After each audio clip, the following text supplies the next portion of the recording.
Coming July this year, pending court approval, no longer will cooperating broker commission be listed on the MLS. So what are we to do as buyers agents? Does this mean there's a lack of opportunity? Or if not, how should we approach things going into this summer? Well, if you're new to the channel, my name's Tyler Roicki. I run an international real estate team at eXp Realty. If you get any value whatsoever out of this video, all I'd ask is that you hit that subscribe button so that I can share more with you in the time ahead. That being said, let's dive right into it. So here's the key thing. It comes down to having a process. You've got to have a process for working with buyers.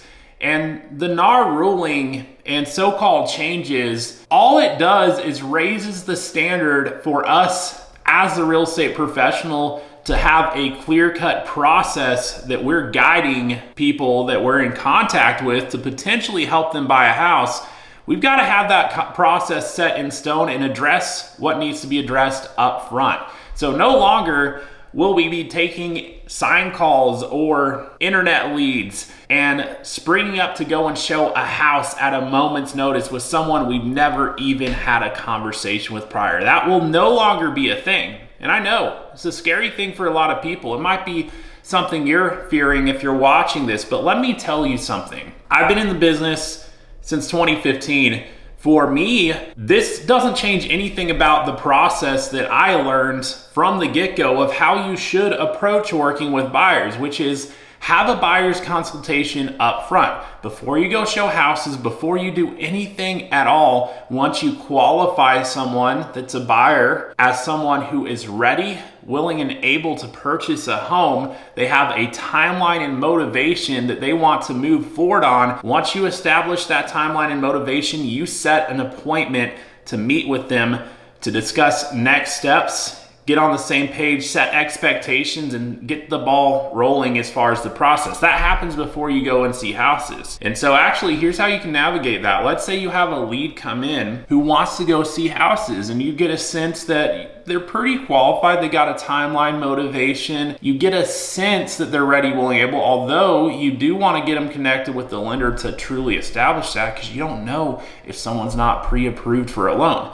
But that aside, let's say they just want to see houses with you. Do this. Set an appointment prior to seeing the house to meet them, discuss the next steps, some important information, and then after that, you can go see the house. Because if you have that buyer's consultation up front, you can move forward as needed with the next steps in the process. And so that's the key thing. At the end of the day, this NAR settlement and these upcoming changes that we're likely going to see come summertime, it's going to shake up a lot of things in the industry. These headlines, honestly, are the one thing that's shaking up the most, because people read the headlines and they respond to them. And crazy enough, all these news companies that put out these headlines, their goal is to elicit a response from people and to get people to feel, stir up the waters, because that's how the news gets spread. But at the end of the day, a lot of these headlines aren't even true or accurate by any means. I was just reading one that if you pull up the article, it literally says starting in July 2024, home sellers will no longer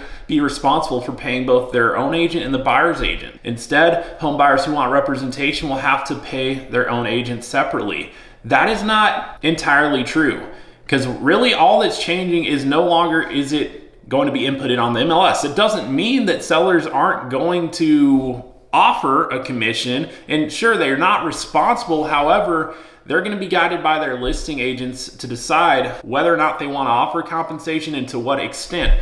I don't see it as going away. Just because it no longer has to be inputted on the MLS, it doesn't mean it's going away. So there's that, but here's the key. Working with buyers, how do you approach things? It's like I said, you gotta have a process, you gotta have that buyer's consultation up front, and you, as the professional, you need to get in a mode to where you're able to articulate your value as a real estate agent.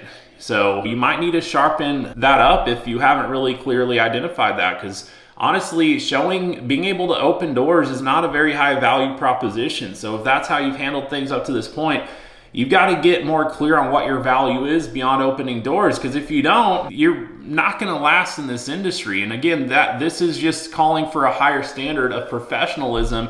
And I think at the end of the day, it's going to be a good thing for our industry. And also for those who figure out their way through this, it's going to mean more opportunity, because anyone who gets out of the industry or perhaps doesn't even get started because of the fear around these headlines and the so-called changes, that means there's more business that is going to be had for those who figure out how to navigate all of it. So that's how you handle on the buyer side. And by the way, I'll give you a free nugget since you watched this far into the video. The National Association of Realtors is doing a thing this year where they're giving one of their classes for free to become an accredited buyer's representative, the ABR. And that's something where it's a certification. It usually costs almost $300 to take it. They're doing it for free now through the end of the year because they want to help people who haven't had this process dialed in really understand how to articulate their value and how to get the buyer's agreement done up front, and to really be able to communicate everything that needs to be said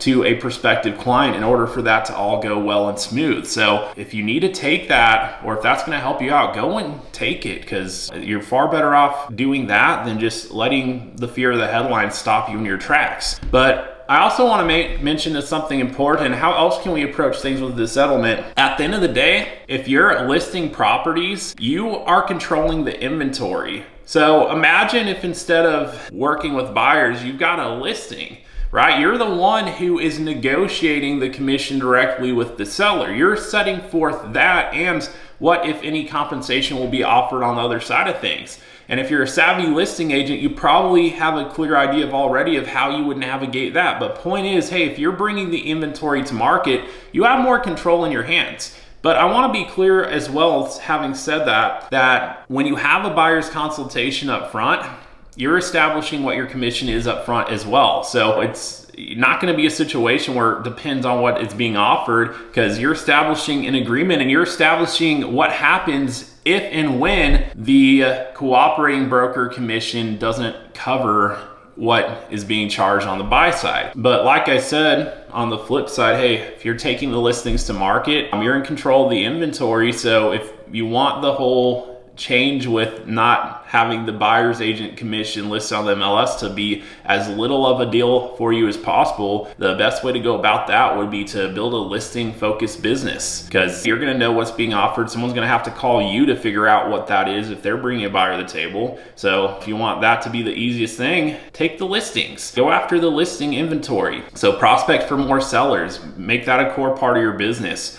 But on the flip side, you can succeed as a buyer's agent. I don't really see that changing or going away. It's just going to take a different level of boldness, confidence, and your ability to really refine your value and being adamant about handling things as a professional in the way that you navigate the next steps for any prospective buyers that hit your radar. But it's going to be more opportunity if you can follow through those next steps. But if you take something I shared in this video, I think it's really going to help you navigate the road ahead.